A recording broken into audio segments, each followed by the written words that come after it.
Welcome back to Hot Breath. I am your host, comedian Joel Byers, and we are on location today with a very special guest. As you know, our mission here is to help cultivate self-made comics, and today we have the definition of a self-made comic. He's blown up on social media now, selling out venues all across the country, but what a lot of people don't know is this was an 18-year journey that all started with him canceling a surgery to go do a comedy show, and comedy is thankful that he never got his shoulder fixed. So, welcome to the Hot Breathiverse. Hot brother and sister Zoltan Kaszas. Welcome. Yeah, you nailed the last name too. Thank with you. the Americanized pronunciation that was given to me in kindergarten. So How do you actually say it? In Hungary, it's Zoltan Kaszas. Zoltan Kaszas. Yeah, but it'd be weird I was telling my brother this, like it would be weird if I made people pronounce it that way and then I talked like this. Yeah. You know?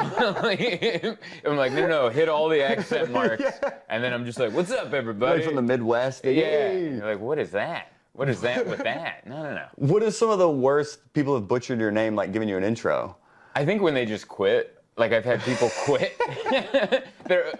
I've had this happen twice, but one time the host in Springfield, Missouri, he said Zoltan, and then he blanked on my last name, and he made the mistake of looking at his phone because he had it written down. And my last name, it doesn't help by looking at it. That's going to make it worse.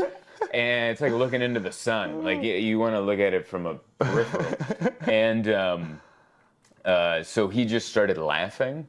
And he walked away from the microphone. Hilarious. So it was Zoltan. And then he just left. And I was like, wow. I've never watched anyone quit on a name before. But I've had that happen a couple times. I get it. Yeah, and even sometimes I'll work with a comic and I know their name, but sometimes when hosting you just forget or you lose the traction there. That's why I don't get offended by it, because I've messed up comedians' names who I'm like friends with. It's like my brain messes with me. There's a guy, Scott Bowman, the comedian in San Diego. Known him for years. And one time I brought him up, Scott Bauman. And I was like, where the hell did Bauman come from? And he was like, we're friends. And I'm like, we are friends. My brain just like attacks me, so I'm never mad at a host for messing anything up. I'm like, I get it, dude. You're worried about your jokes. You're not worried about bringing me up. Why would you be? And hosting, there's so many other things going on. So much. That's the hardest spot in comedy. Yeah. And it's always given to the comic with the least experience.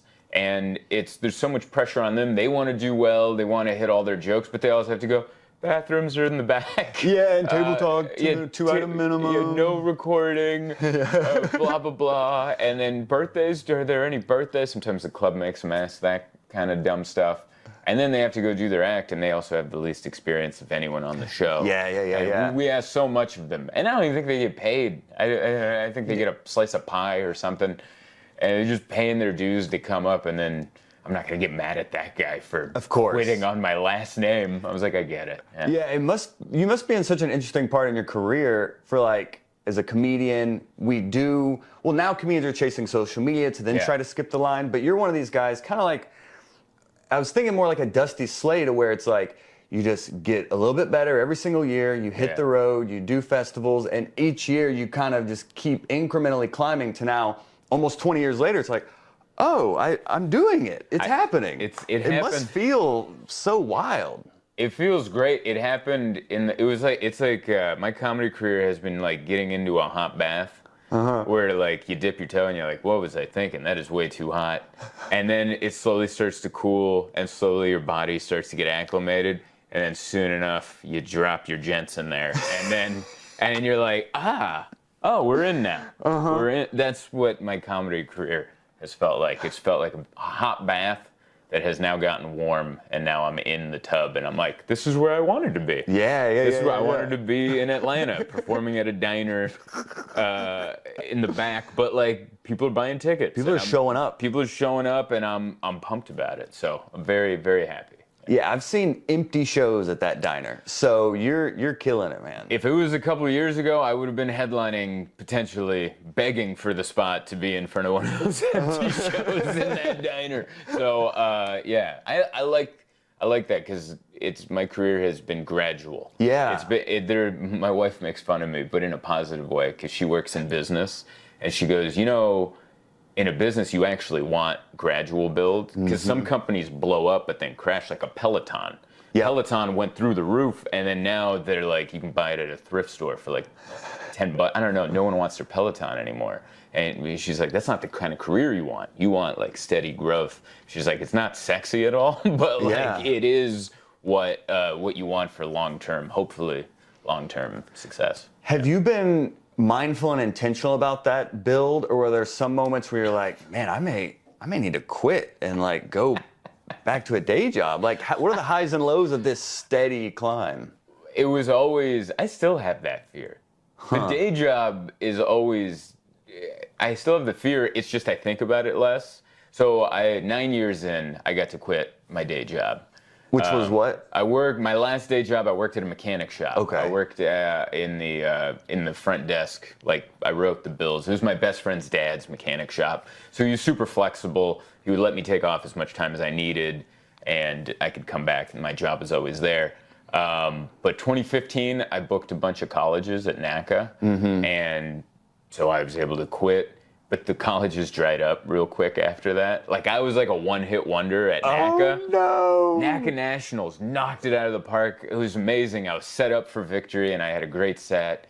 I booked like 50 schools. Oh, that's real money. It was like first time I've ever made real Yeah. money. I was never home. I was gone for like 3 months straight.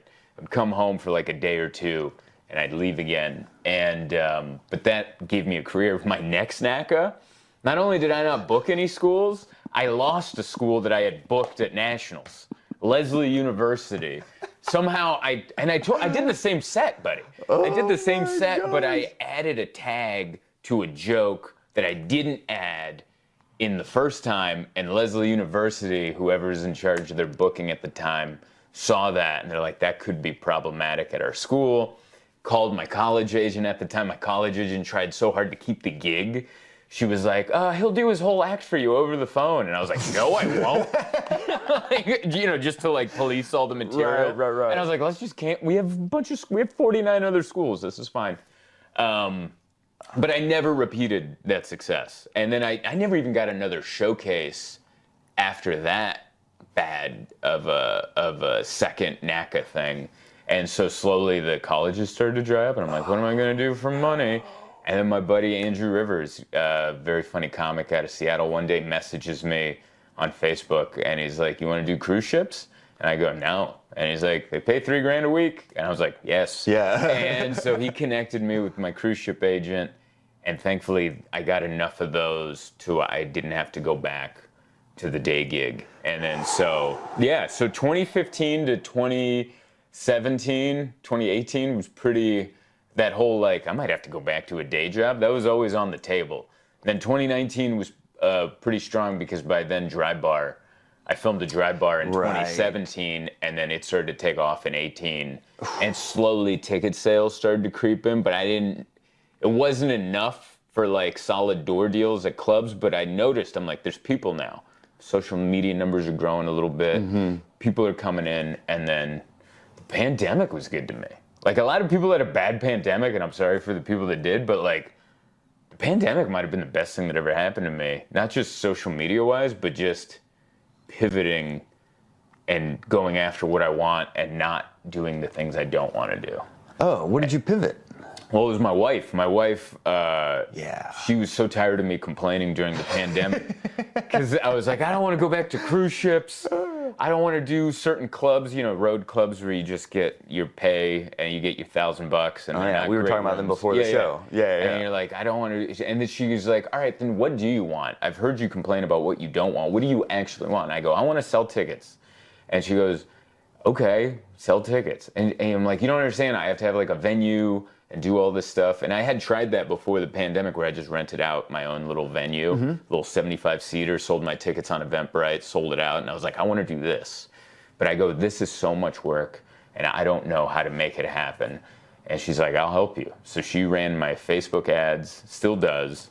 And she's like, just give me your credit card. And I was so nervous. I'm like, how much are we spending on ads? And she's like, this much. And I'm like, good Lord. Is it like in the thousands? Like it's a real investment?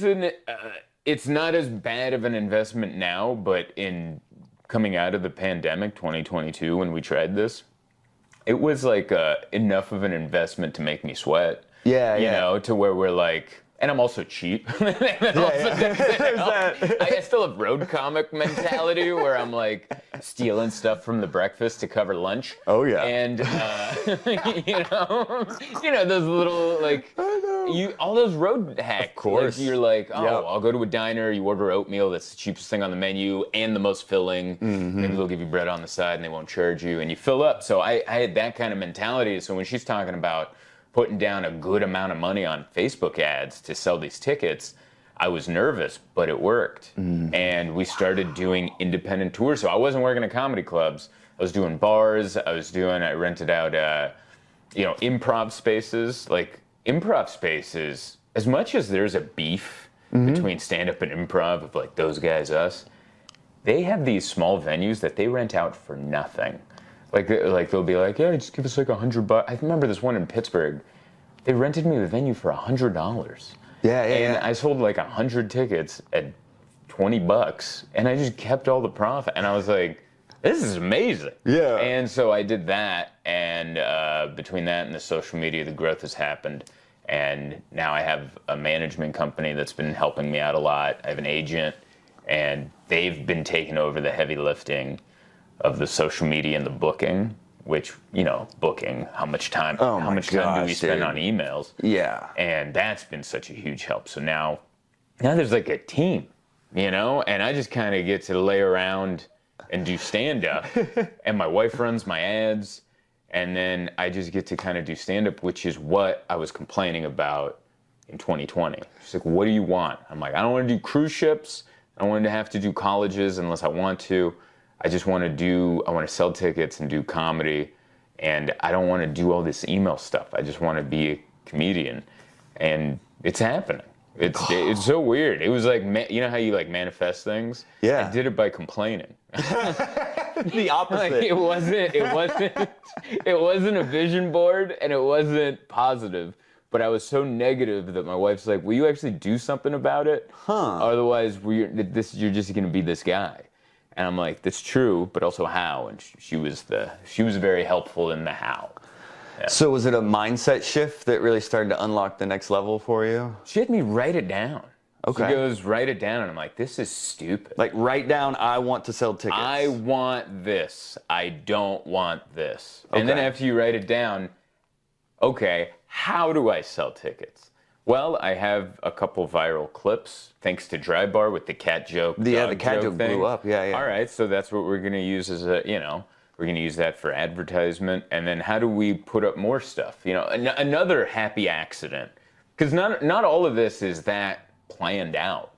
It's not like I'm some genius. I'm not. I'm an idiot most of the time. That's why I was nervous to do this podcast, because I saw your interview with Pete Lee, who was like he was like breaking down joke structure, and I'm like, oh my God, I can't do that.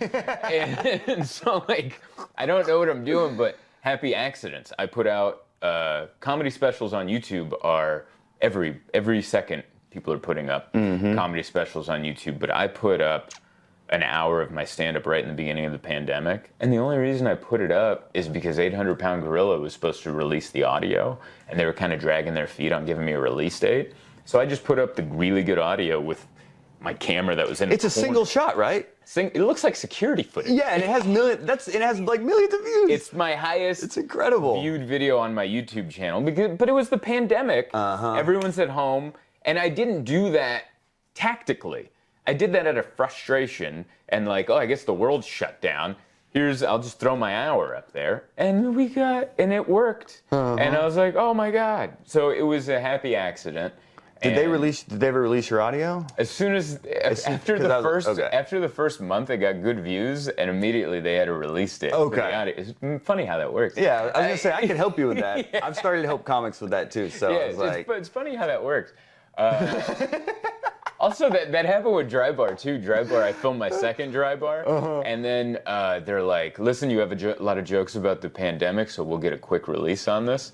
And they didn't. It took them a year. And then so I recorded White Lies, which was my follow-up to Modern Male, and some of that material was on there. So I put it up. Magically, a week later, they put theirs out, and it's on YouTube. It's funny how that works. Oh, my Dry Bar took like 2 years to come out, dude. Like, I've heard so many stories. Yeah. I have comic buddies that their Dry Bar didn't come out. Oh, just ever? And like a buddy of mine, he's so funny and his special's great and it's crushing now. Yeah. They held on to it for 2+ years. Yeah. And I'm like, why wouldn't you put this out?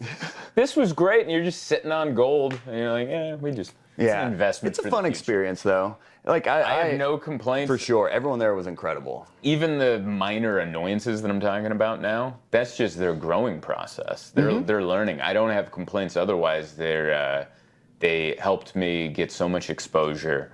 They also paid me, So like I don't have complaints. They were just, if you think about it, Dry Bar is kind of like my career, where they're finding it out as they go.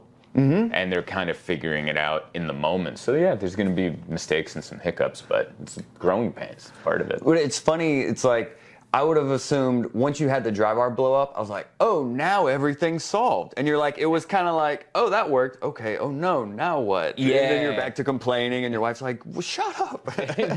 there's sections to, there's not been one big thing. It's been a lot of things that add up to help you. Like, I was thinking about, do you ever look back on your career and go, oh, if this guy never recommended this, none of this would have happened? Yep, for sure. There's a guy in San Diego, Kurt Swan, who 2013 was like, we were hanging out at the Comedy Store in La Jolla, and he goes, you should do the Seattle Comedy Competition. Never crossed my mind to do either that or San Francisco. And he was like, yeah, I had a great experience. I think you should do it. I went and did it, and I ended up winning, which was excellent and helped me out a lot. But really, just being in the first week, I was able to get my college agent. That's how I ended up doing NACA. That's how I ended up quitting my day job. And then through that, I also go back even further. All right, let's go back even further. 2010, 4 years into comedy, I printed out actual press kits. Like folders with my headshot on the front. I used my mom's photo printer. Headshot on the front, another headshot in there, a DVD of my a compilation. I worked so hard on this. A little resume. I've been doing comedy 4 years, so I'm like, I won a comedy contest at a bowling alley. But I wanted to make it look really professional. And I made like 10 of these packets, maybe 15. And I Googled, I found all these comedy bookers around, Tribble, Chuck Johnson with Summit, this other one, Comedy Pro, the Yoders, whatever. Yeah. And I mailed it to all of them. And nobody responded except for Chuck Johnson. Chuck Johnson sent me an email, and he's like, yeah, man, I'll put you on the roster. And he offered me an opening spot in Topeka, Kansas for $250. It was a weekend. It was Friday and Saturday in a hotel. So it was $250 in a hotel. My flight cost $400. Of course. I was just about to say travel alone. Yeah. But I took it. I'm like, I can't turn it down. So I lost money. I fly to Kansas City. My buddy John Gallagher was living there at the time. He drives me to Topeka. I don't think I gave him gas money. He was just being nice. He drives me to this bar, and I opened for Jen Kober. Very funny lady. She's done a lot of stuff. But because of that, I did well. And she's like, I've never had someone do well in these opening bar shows. She's like, do you want to open for me in San Jose at the Improv? I'm like, yeah. So I opened for her there on a one-nighter. Then I opened for her at Flappers. They had just opened the club. That got me in at Flappers. I opened for Don Friesen. Don Friesen gets me into Dry Bar. So that, mailing out those packets led me to Dry Bar, which led me to eventually be able to sell tickets. Now that was from 2010 to 2017. Oh my. But do you ever do the backtracking thing? If you're like, if I didn't take the time and steal my mom's printer ink, I would have never gotten to that. And if I didn't take Kurt Swan's advice, I wouldn't have done the Seattle Comedy Competition. And all those little things end up building up to where now the water's warm and you can sit in. And I think it's important to look back at that and to take all those little steps to try to set yourself up. Because as simple as it might seem to put together folders, you never know what that might lead to down the road. It could lead to a career. And you never know how far just being nice and being funny will get you as well. This is Conan O'Brien's advice. Be nice, be funny? Yeah, well, nice. I remember when he got booted off The Tonight Show, he had this great speech, and he was talking about cynicism, and how he's like not a big fan of cynicism. He's like, you'll be surprised if you're kind and talented, how far you will go. And I never tried to ruffle any feathers, and that's something my mom taught me of just getting into the workforce. She's like, work hard and do the best you can, but also be nice to be around. Like, that is so important for any job. And so my mom taught me that, so I took that into comedy. And I'm like, well, just don't rub people the wrong way and try to be a kind person, and hopefully they book you for stuff. So yeah, all those little things help. And my mom, I used her credit card a lot. Yeah, she was very supportive. Very supportive. When I booked all those colleges, I didn't have the money to buy all these flights and rental cars and hotels, because I was going to be on the road for 3 months. And it was, I didn't have the money for it. And no one loaned it. My college agent's like, we're not fronting you this money. I'm like, you can figure out how to get there. And so I told my mom, so my mom's like, all right, by the way, my mom doesn't have a lot of money. She lives in the trailer park, but that's where I grew up. And, but she's like, okay, I'm going to go get a credit card. But she has money, and she's like, you charge it on this card, I'll pay off the bill so there's no interest, and then you just pay me back after you get paid. And if she didn't do that, I wouldn't know how the hell I was gonna figure this out. Gosh. Yeah, and she kept a crude run sheet on a piece of paper. She kept tally of everything. Everything. Yeah, well, everything's on the credit card. All right, you got Dunkin' Donuts, $7. Itemized receipt.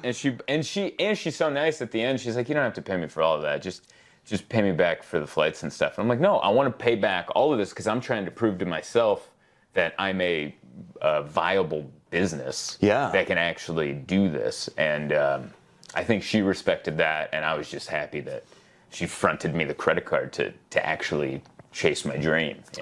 I think that's something a lot of comedians overlook is we are a business. Yes. More than like an artist. Now we're more like a business, and it's show business, and they're two full-time jobs, and it can be hard to be proficient at both. Yeah, it's hard to be proficient at both, but you are an artist, but the art's on the stage.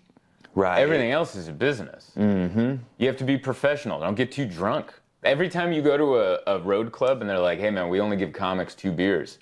That's because people ruin that. Yep. Someone showed up and drank the entire bar and puked all over the green room and harassed a waitress. You're at work. Right. I'm not telling you don't have fun. Leave the club. Go have fun. But that's your place of work. You wouldn't be surprised if you acted that way at a job and they fired you. Yeah, that's how it works. And that was also something I learned from being the young guy in a comedy scene that was 10 years older than me when I started in San Diego. Like, all the guys were in their 30s. And I was a young guy in his early 20s. And I would hang out with all these guys, and they would drink until 2 a.m. or drink until 4 a.m. It was after the club would close, and we'd be there till 4 in the morning. And I remember having this moment in my head looking at him going don't drink like them when you're 30. This is fine at 21. But I think that might be holding them back because they were talented comics, but they were enjoying it too much. And I remember that voice in my head this is fine now, but don't do that when you're their age. And that stuck with me. So I tried to be more professional as things started to grow. So what does the business look like for you now? What is your day-to-day? How intentional about structuring your days, or do you look at data? How do you operate as a business now? If my wife was here, she would laugh so hard. She's no, because she would be like, I'm she's the chief operating officer. No, she should be. Yeah. But she would be like, dude, you are so disorganized. You need a planner. Because I'm one of those guys where now, sometimes week of, I'll be like, I didn't buy a flight. I need to get a flight. Well, what? There's no rental cars? Oh my God. Okay. And, yeah, so if anything, I'm still that's why I don't want all this stuff that I'm saying. Some people might watch and go, wow, he's very organized and all this. I'm still also a giant mess in organization. I'm just like professional in person. In person, I'm very professional. I'll do a good job. I won't drink too much and blah, blah, blah. But when I'm like off to my own devices, like I'm not doing any of this stuff. And so I wait till the last second until finally my manager messaged me for the 5th time, like, hey man, did you see this? And I was like, oh, yeah, I'm into it. Hilarious. So I'm still like a disorganized mess of a person, but now there's like people around that really help with that. So I kind of let go a little bit. Oh, okay. Which is good. So you have a team. Your team is what helps all that. Yeah, and they do a lot of that. We look at numbers. Like, we see growth on ticket sales and social media and stuff. And like, hey, last time you were at this town, you sold this much, and this time you sold this much. And you're like, that's all. I mean, just spending a weekend in Atlanta. This is my third or fourth time performing in Atlanta, and the other 3 times we were doing one-nighters at different venues. Wow. Because I couldn't sell enough tickets to suffice a weekend. But now we can. So now, even though, that's why I was like, I'm making that joke. Yes, the comedy club isn't a diner, but that was a long road to get to that damn diner. Yeah, you know? yeah. Because it was a 100-seater, and then the next night I'm in Savannah. But after doing that for a couple of years, now I can do at least a weekend, and that incremental growth is there. It's little boop, boop. We're getting there. Yeah. Well, I mean, congrats, man. It's so cool to see someone just stick with it. Because, I mean, I've been doing it almost 15 years. Yeah. So it's just cool to see people just keep going, just keep going, just keep going. And also being honest about what you want as well. Yes. I don't think I'm as disciplined or intentional about, well, what exactly do I want? What does the ideal future look like? And then how can I start moving in that direction more intentionally? I wouldn't have had the time to even realize that I didn't want what I had if the pandemic didn't happen. Because it put such a pause. In 2018, 2019, I was gone all the time. My best friend was my next door neighbor. My childhood best friend, Dane, he rented the studio apartment next to me. And someone hit him up and was like, hey, how's Zoltan doing? He's like, dude, I barely see that guy. He's my next door neighbor. He's gone. And that really put it into perspective of how much I'm gone, that my best friend / next door neighbor doesn't even see me. And so it doesn't give you enough time to even realize that you love what you do and you're happy you're a professional comedian, but at the same time, you're like, I'm not stoked about how this is going. And thankfully, the pandemic made it stop. Made me realize I don't want to do this, I don't want to do that. And then having a wife that's like, why don't we sit down and actually do something about this so that we head to a direction that's more positive. So you wrote down what you want, what you don't want. Yes, and how to get the things I want. And then how to get what you want. Yeah. And then you just like put it on the wall and you just stare at it? Yeah, it was a piece of paper. It was a web. If I remember it right, I think I still have the piece of paper. My wife put out this thing. She's like, it's stupid, but just do it. And she was right. You do this box of what you want, and then you trail off to the other things that you need to get this, and then you trail off to how do you get that thing to get that thing to get this thing. And so we put out, I want to sell my own tickets and be on tour. Oh, you got to get venues, you got to sell tickets, you need advertising. You need to string together a tour. You got to block together cities that make sense. And then so we did all those boxes, and she helped me with my advertising. She was such a big help to the whole thing. And also just keeping my mind right, because you look at that much work as a comedian, and you're like, I don't want to do this is so much work. I don't want to do any of that. But you stick with it, right? And you're like, all right, I'll send this other email. Beg every venue in Milwaukee to book you, or whatever city you're trying to do. And eventually it kind of starts falling together. And then eventually, thank God, Surf Dog, that's my management company, they were such a big help. They took a look and they noticed what I was doing. And they're like, we'd love to help if we can. And they have been a huge help. They got me an agent. They've really like helped me grow everything. So all those little pieces have been adding up. Well, you mentioned not even seeing your neighbor. What about your wife? Now that you're busier and busier, Right. How are you balancing that? Well, my wife and I met in 2019, so it was during the busy time. But we didn't really start dating till later 2019, like the fall, and then 2020 pandemic, we got to spend a lot of time together. Right. It's not fun to think about if the pandemic didn't happen. I don't know if that relationship would have worked out, just because I would have been gone all the time. And she was busy with her own business, so it would have been really hard coordinating the schedules. But now that I'm on the road a lot, I'm home on the weekdays, gone a lot on the weekends. She likes to come to the city she wants to go to, so we like turn those into trips. And I always try to make sure I prioritize, like, I could probably do a better job, but I do try to prioritize family time when I'm not doing this. Mm-hmm. So when I'm home, I don't go do other things. I like going to my boxing gym, I do that, hang out with my wife, I see my family, but I don't do comedy stuff when I'm not on the road doing comedy.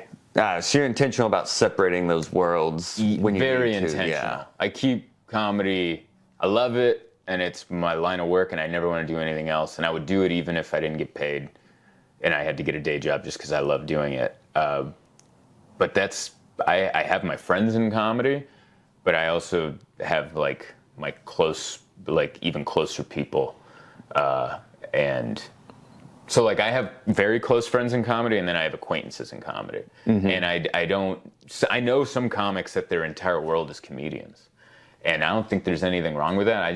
It doesn't work for me. I like being around people that don't do anything that I do. Like, it's different perspectives. Because if I'm around only comedians, I'm going to be stressed out and angry that some guy doing crowd work sells a bunch of tickets. Whereas when I hang out with my friends that don't do comedy, they don't care or know, and we don't talk about it. You bring up crowd work clips, they're like, what? What are you talking about? In comedy, we're all like, crowd work clips, but outside of comedy, people are like, what are you talking about? You know there's a war? Yeah.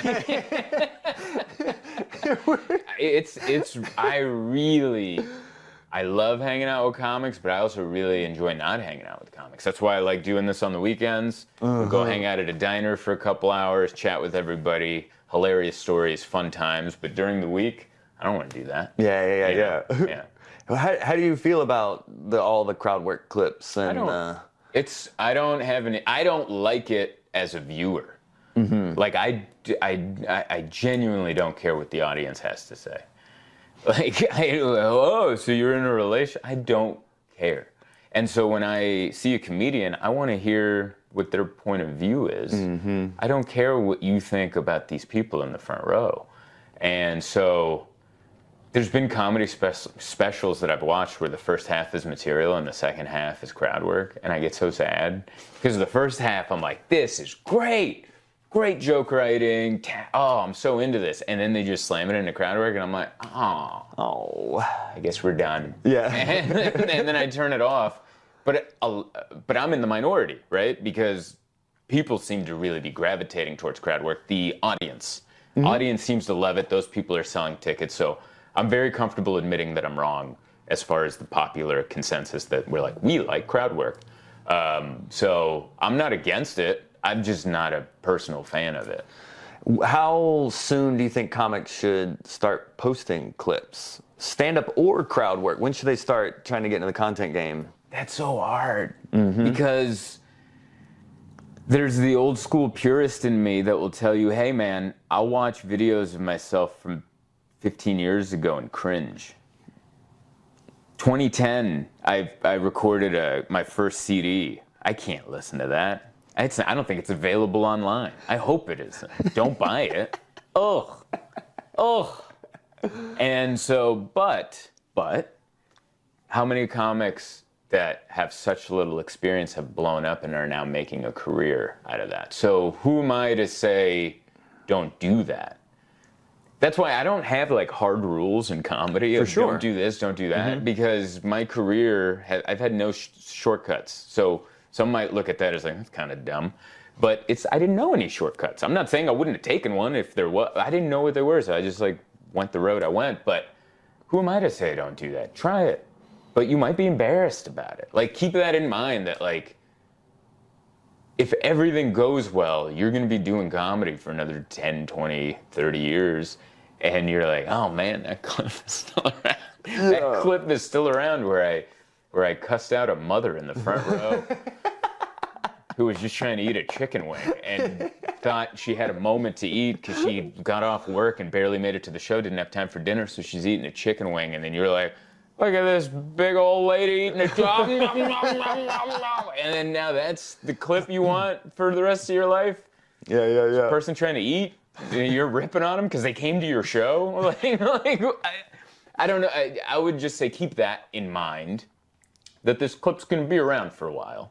So, maybe don't do it too early, but also, what if you become a huge superstar and there's like millions of dollars and Uber fame and all that stuff, and you listen to my dumb ass and you didn't do that because Zoltan said don't do it until 7 years in.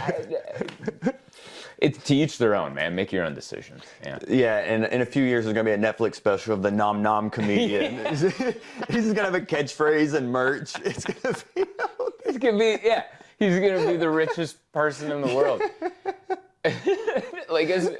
I've been wrong so many times. There's a buddy of mine, I'm not going to name any names, but there's a buddy of mine I text every now and then because throughout San Diego's been a lot of famous, handful of really talented comedians have come out of San Diego in the last 15 years, but there was one that my buddy would always be so angry at.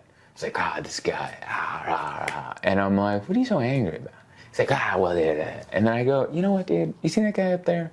That guy will never do anything in comedy. And that person's doing great. That person has a really successful career. And so every once in a while I text my buddy and I go, remember when I said so-and-so won't be doing this? Boy, was I wrong. And so I don't know. Of course. Yeah, I have no, and not only do I not know, but when I guess I'm wrong. So don't listen. There's literally no way it's really your way. With social media and how possible anything is, you can listen to feedback and advice, but you really just apply it and make it your own. There's no exactly. I heard this and now everything changes. I also feel that way about writing material. A newer comic came up to me last night and they're like, hey, do you mind if I send you some of my material for you to look at and read to see if it would be okay on stage? And I go, I'm not good at that because there's been so many times where someone ran a joke by me and I'm like, that's a great joke or that's a horrible joke. And then they've gone on stage and the audience either loved it or hated it and their opinion was the opposite of mine. So you have to try it in front of people. Yeah, that's the only way to know if it's going to work. That's the only way to try. Yeah. And you just don't want to do that, right? You don't want to have to read. I don't want to do that. But what I'm saying, I actually do mean. Yeah. I don't do writing sessions. Some comics will write together, and I'd much rather have a conversation together. And if something comes up organically and someone goes, have you ever told that on stage? No. Well, consider it because that's a really funny opinion or story or whatever. That's the way I like to write. It's not hey, I had this, that's not the way I like to do it. Yeah, you seemed, even when I got to watch you Friday, and if I didn't have other shows, I would have come and watched multiple shows just because I like to see a comedian's show from night to night. Yeah, you came to Friday Late Show. I came to the Friday Late Show. That was a fun show, if I remember that. Yeah, it was a great show. That was a fun show. I remember I felt really loose and stuff. Yeah, and sometimes Friday Late is just a drunken notoriously mess. Horrible. But your audience, they were your fans and they were there for you, and it was a nice environment. Yeah, they were cool. But you had just this assassination that happened in New York. CEO, yeah. Yeah, and you seemed to have already had a fully formed bit from this. It's how do you develop these ideas? Because I saw on your YouTube too, you're starting to put out kind of like Josh Johnson. Yeah. Of just these long form videos. Of the first part of my set. Yeah, 20 minutes and then they're killing it on YouTube. Yeah. So how are you developing these ideas so quickly? Well, that's what I always did on the road. Okay. So I always, who had that quote? The famous comic. I'm so bad with names. He's dead, but everyone quotes him. A lot of bad open micers are that's their guy. And then, but but he's a good comic. He's a great comic. Mitch Hedberg? No, before that, with the smoking and the glasses. Bill Hicks? Yes, thank you. Yes. Does that make sense? Bad open micers are but Bill Hicks. Of course. Yeah. Okay. Yeah. He said, your material is for when you run out of stuff to say. And I heard that quote after the fact. I was already kind of doing that, but I'm like, yeah, man, I relate to that quote, because that's how I always work the road. The first 5 or 10 or 20 minutes, depending on how much I had to say about my travel or the day or the news or my life, I would just kind of freeform say it. And once I ran out of stuff to say, I'd be like, well, I guess it's time to do the jokes, you know? But that's how I generate new material too, is that pieces of that or the entire thing itself might stay in the show. So that's how the material cycles in, old material cycles out, new stuff comes in, maybe we put stuff together. But the way it comes out formed is I'm in my head all the time, so I talk about it.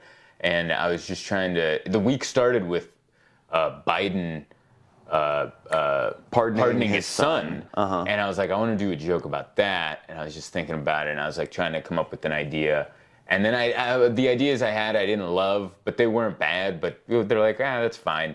But then the CEO for the healthcare company got shot. And then so I tried to look at it as a whole, and I'm like, oh, that's kind of a fair week. You know, like, because the first thing was unfair, but then the healthcare CEO goes down. So you're like, oh, someone's, and I'm like, that is kind of balanced. So then I was in the shower, and in my head, I'm like, oh, that's like God is like a bride moving around chairs in a seating map. Yeah, I love that analogy. He's moving. He's like, well, we got to move this tragedy up to balance out. Otherwise, the people will be unhappy. And it's kind of a dark joke, but the people kind of they were into it. For sure. And but that's how that got formed. I was trying to write this Hunter Biden joke, which actually did come around last night, because I kind of came up with why it really bothers me. And I think it's because I grew up without a dad.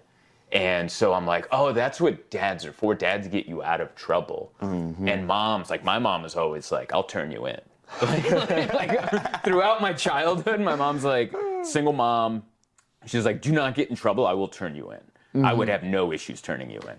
And so I did that last night, and like the audience really connected with that. We're like, oh yeah, dads do get you out of stuff, and moms are more like, no, you deserve the punishment, maybe a little more. And so that bit worked, and then I still tied it in with the CEO thing. So now it's like, it really felt like it came together last night. But so that's kind of how it works. Like I have the initial idea, and then maybe something else happens, and I tie it together. And then as I get 5 swings at it this week. And so hopefully by tonight, the last show, it really dials in. And you're filming each one? Well, normally. Normally you would film throughout the weekend, and then are you piecing together different nights? Or it's like it grows throughout the weekend, and then that final night maybe is the one you use on YouTube? More times than not, what you just said. It builds to the final taping? More times than not, yes. Sometimes no, though. Sometimes I'll do the compilation thing. And you just wear the same thing every night? No, sometimes I don't. And I'll just be like, whatever. See if people notice. Nobody cares. Yeah, because I don't mind like pulling the curtain back and going, hey, listen, I'm going to play with this idea all week. And especially if it's a topical news story, I more than likely will not be talking about this either next week or 2 weeks from now. Exactly. So it's throwaway material. But even if a piece of that stays and becomes a big chunk of my act and ends up being on a special one day, that's fine too. I learned that opening for Mark Normand years ago.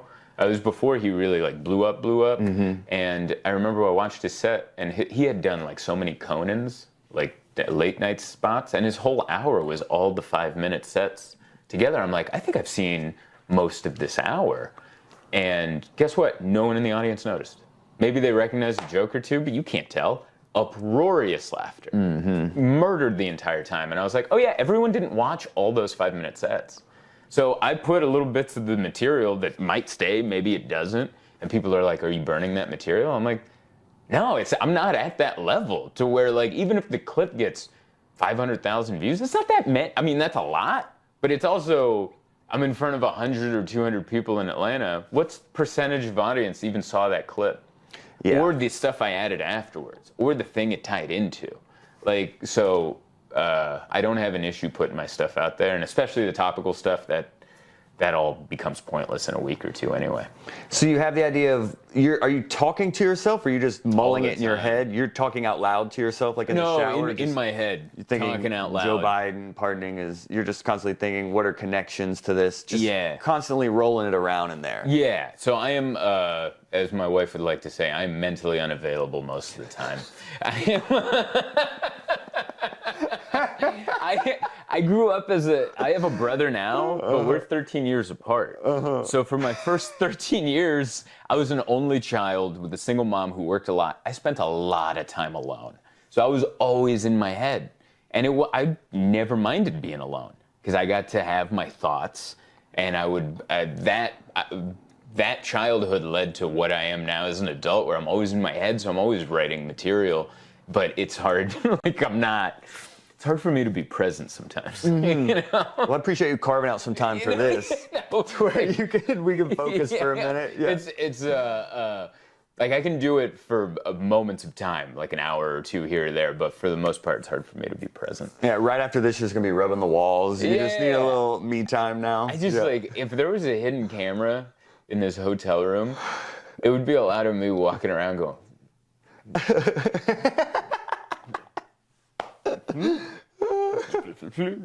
it would be a lot of that, and then me trying it on stage. Well, yeah, I mean, I've had Mark on here several times, and he talked about he'll just walk around his hotel room saying his jokes out loud, and that's like how he writes. Wow, so I don't do that. I do it in my head, but yeah. Yeah, so similar. So you're not. Yeah, you're fine. Yeah, you're fine. Yeah, I keep it. I think it's insane to say it out loud. These walls are thin. I got a neighbor next door. He's been hacking up a lung all weekend, and I'm like, I hear that. Can you imagine if he's like, butterscotch? He just hears me yelling butterscotch. You're knocking back. You want tickets with a punchline? You're like just selling your tickets still. Yeah. Why does he keep saying raw dogging? Is he trying to write a joke about raw dogging? Yeah, the poor guy next door has to listen to me, so I keep it inside. Yeah, it's really cool to know, because you just seemed so conversational on stage, and I couldn't tell what was riffing versus material, and you did a good job of just kind of blending it all in. Thank you. So like what percentage is riffing versus you're like, all right, let me slide in material here and kind of get it back? So I try to do all the new idea stuff in the beginning. Okay, just get it all out. Yeah. Because otherwise I'll forget. Mm-hmm. That my fear is that I'll forget, because once I start getting into my material, my hour now, or the stuff I'm working on now, is like a lot of going to the next phase of my life of like feeling like an adult. And potentially having kids, maybe we buy a house. Like, all this stuff is so scary to me, and just kind of processing the fears of like being a parent, understanding my own uncomfortableness and how I don't feel better about it. So like there's like this arc of my childhood and stuff that I'm doing, and that stuff's there, and it's good. I'm happy with it. I still make little tweaks and stuff, but I'm overall pretty happy with it. Maybe we'll add in a joke, take one out, move stuff around. But that first part, that's the stuff I'm really excited about. Mm-hmm. Hunter Biden, CEO. We went to the Coca-Cola Museum, talked about that. Like, all that stuff, I'm like really trying to remember. So before I go on stage, that's the stuff I'm like, oh yeah, that line's funny. Oh yeah, don't forget to say that. That's pretty good. And then so that first part, I don't know if you would call that riffing, because I am thinking about it beforehand.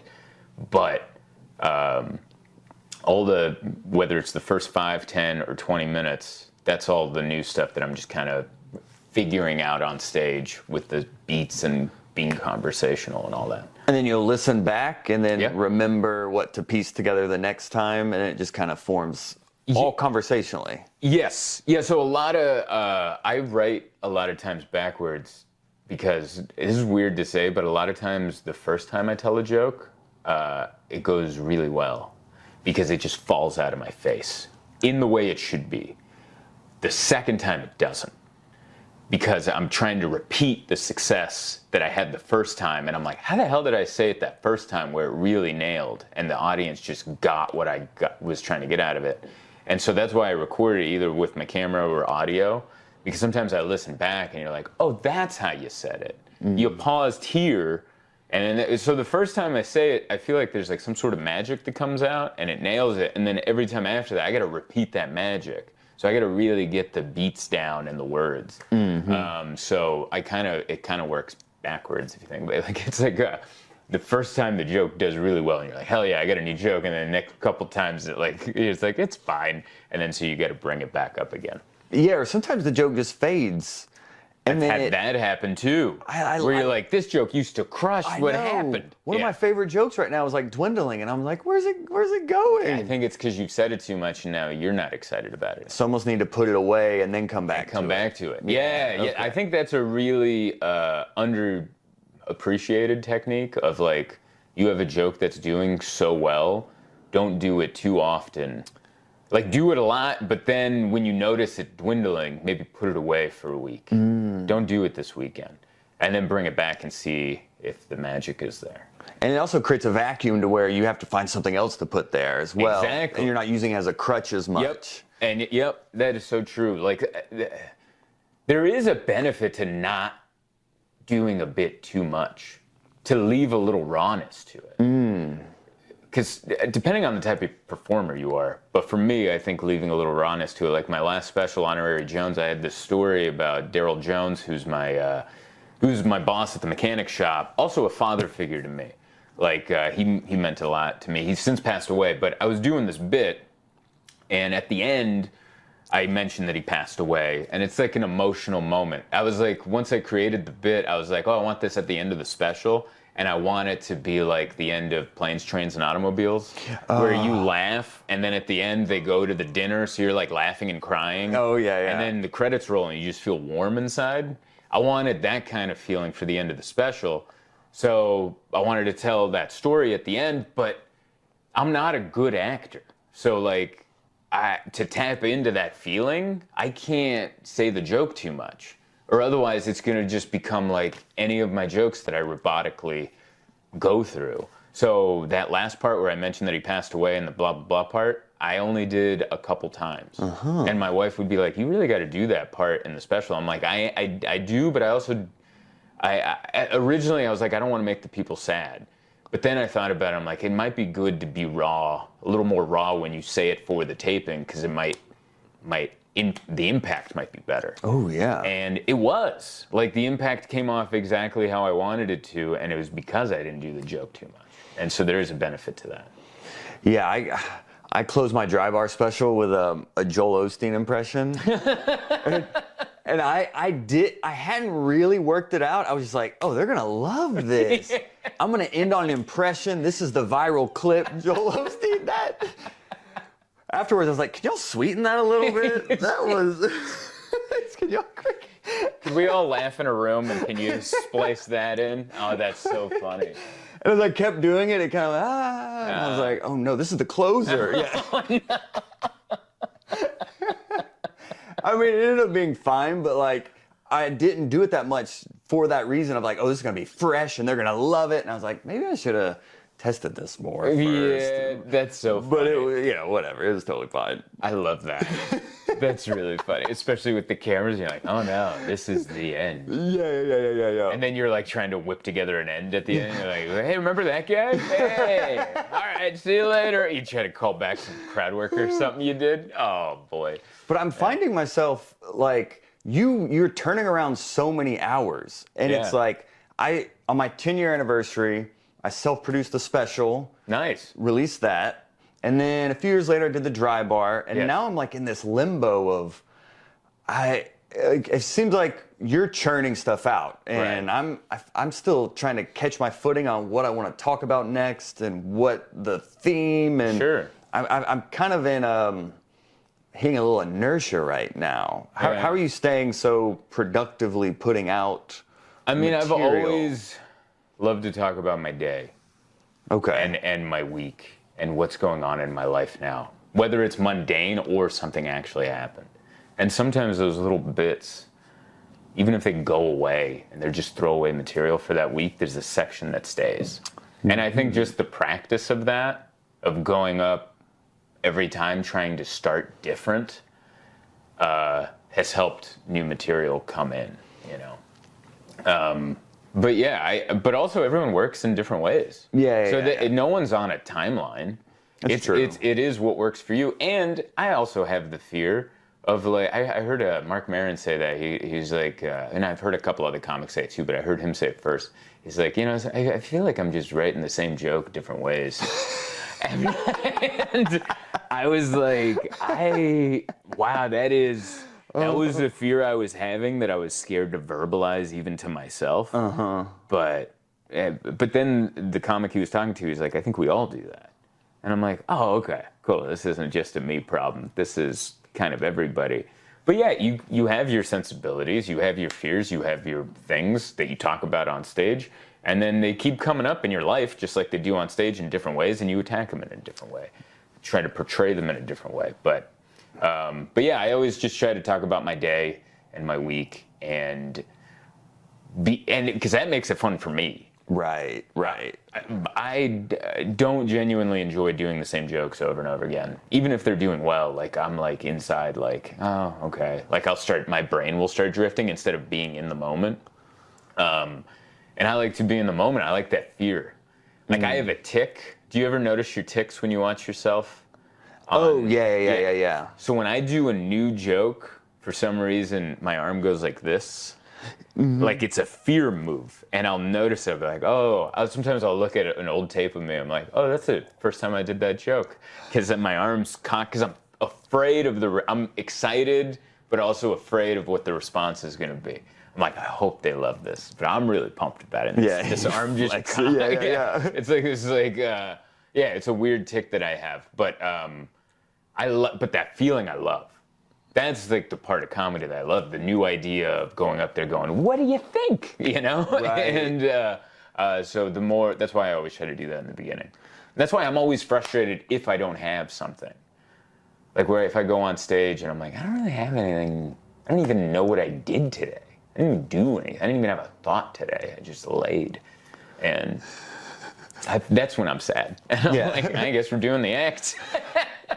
Yeah, I get caught up in structure so much, I think, of like, when I started out the first several years, I was all one-liners. Okay. And I think I keep having that reflex of like, well, there's got to be structure and set up punchline. But I feel like at a certain point, as we do this longer, you could be more conversational and kind of be like, use that foundational of understanding how a joke works, but it doesn't have to fit into every single thing I do. So I catch myself being a little more robotic still in that.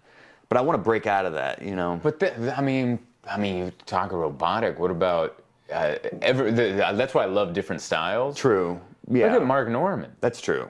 He's one of the best comics working today. Brilliant joke writer, and you can tell from his structure. His structure is amazing. It's like, we're going to compare, and then we're going to bring this thing in, and what about this? It's very smart. So, like, you know, don't beat yourself up about how you write, because I can't write that way. If I sit down and I go, yeah, but where's this thing, and then we need this, I can't write that way. It doesn't work for me. So you just have to do what works for you. And because that's why when I was in New York, I was so jealous of a lot of the New York comics. I'm like, man, they know how to start. Like, immediately they know how to start. I'm like, how do you start? How do you start? I remember Louis said that once on stage. He goes, I don't know how to start, so I'm just starting the special. And I was like, wow. But I never related to that line more than when I moved to New York, and I just watched these people immediately have like a killer opening line that they would use all the time.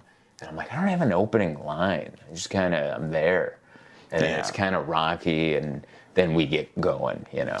Yeah, I think it all comes down to how you connect with the audience. Definitely. You seem very intentional and mindful of creating a connection with the crowd and saying, oh, we're in this together. This is fun. We're in this moment. You would address several times of like, we're all here together type deal. It seems like you're almost warming them up to, we're connecting, we're having a moment, and you keep sharing that with them and reminding them of that. I do that in an organic way. I don't mean no. I actually should do that in a pandering way, but like, it would be even better. But I think I do that so it sets the table for me. I do all of comedy very selfishly, in the sense that it's to set the table for me and what I'm trying to do, you know? So if I'm going to be doing new material and kind of working out thoughts, I really need a receptive audience. So let me set the table. Hey, we're all here together. This is where we're at. You look nice. I compliment people. That's a good smile. Because there's so many comics that just like tear people down. I'm like, well, let me do the opposite. Let me like, oh, look at that bone structure. You know, like let's bring people up, make people feel good and giddy. And then, all right, let me talk about the CEO that got assassinated. Right. And then you bring out, you know, it's like I'm like a waiter that doesn't eat at the restaurant he serves. You know, and he's like, well, let me at least be really nice because I don't know if this next dish is gonna be that great. But remember, you liked your server, and so that's how you can like. That's how I kind of show dark material. Sometimes like darker for me material. By being super nice, and I set the table really well. And smiling. And doing smiling. It with a smile helps. Dude, smiling while you say something that you know not everyone will be on board for is really helpful for me. And I think for other people too. But yeah. Yeah, there's a technique to getting away with that stuff that I think younger comics will watch like a Kill Tony and then go to an open mic and bomb and be like, oh, this crowd just doesn't get it. They don't get my edgy. Well, it's like, well, you got to kind of learn how to be funny first, and then you can make this unfunny, like this taboo stuff funny. You kind of have to learn the rules before you break them. But now people are like, oh, they just don't get it. This is woke, this. And I was like, there's also, they've already seen it. Like, I think that's the thing about that scene. Not to pick on a scene, but that group of comics, they're all trying to be like the guys in the scene that are huge. We already have a Shane Gillis. He's great. Who are you? Why would anyone want to watch a not as good version of Shane Gillis? That's a great He's question. still alive and touring, and we can watch his videos. Why would we want the edgy bro that's not that good at this yet? Why would it just be you, man? And this isn't you.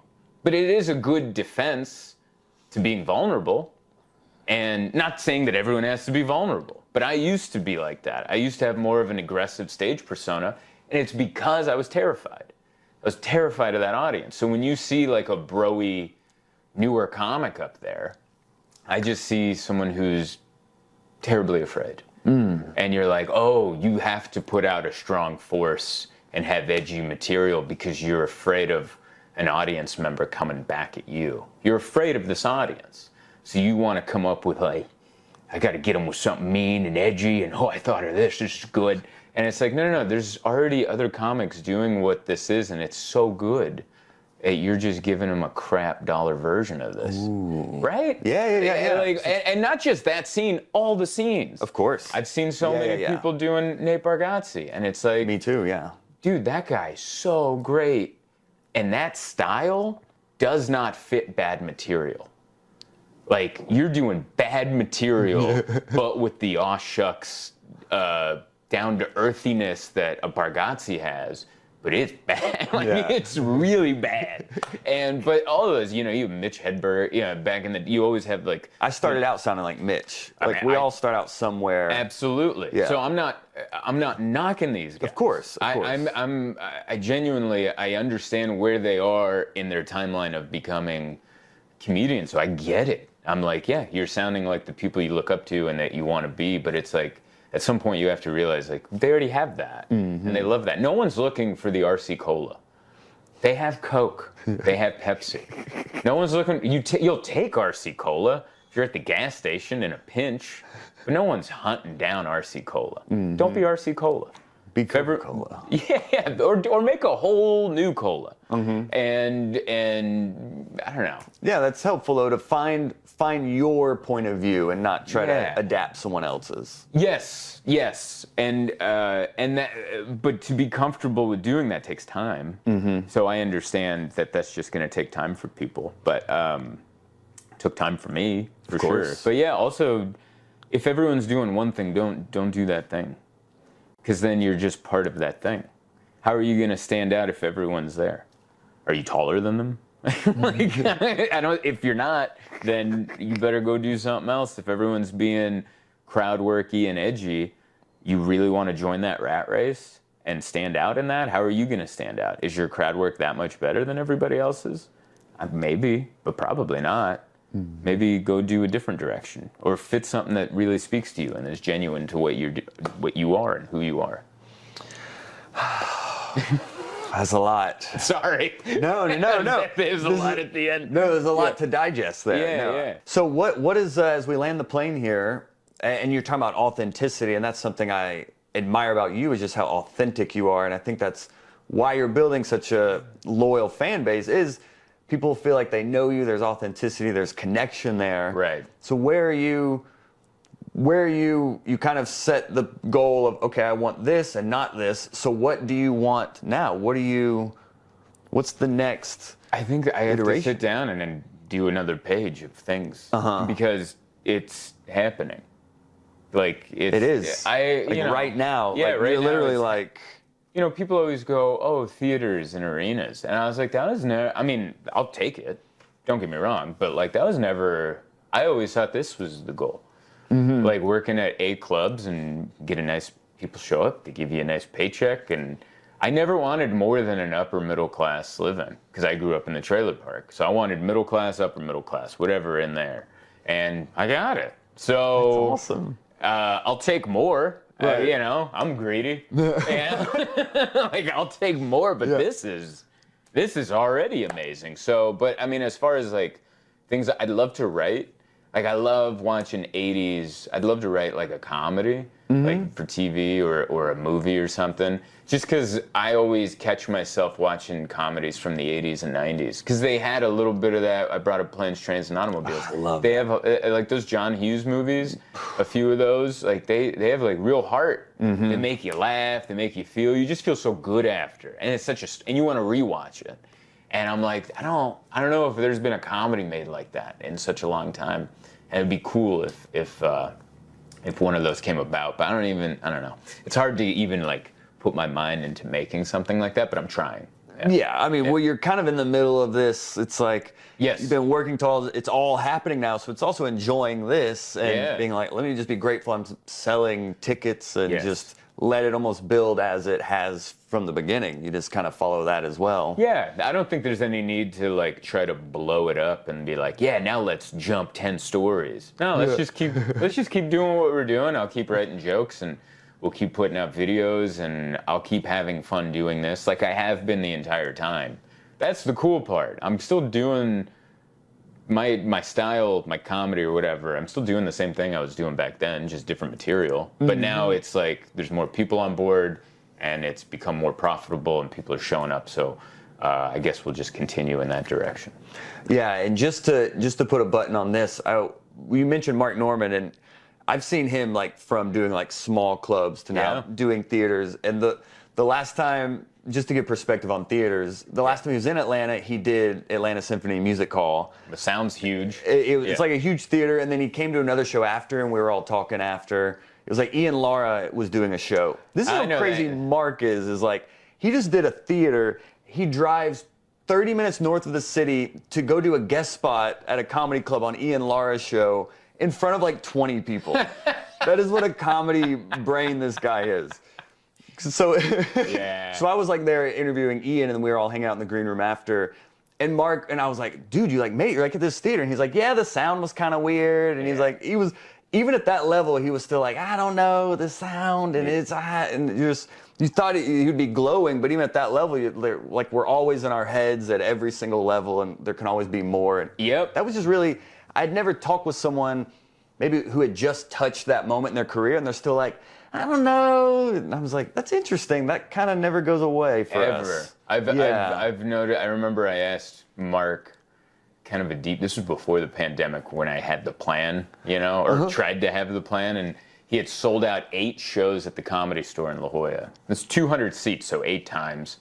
I've never done a late show on a Thursday and a Sunday before. It was insane. Wow. And I asked him, I go, hey man, and not to make it weird, but are you happy?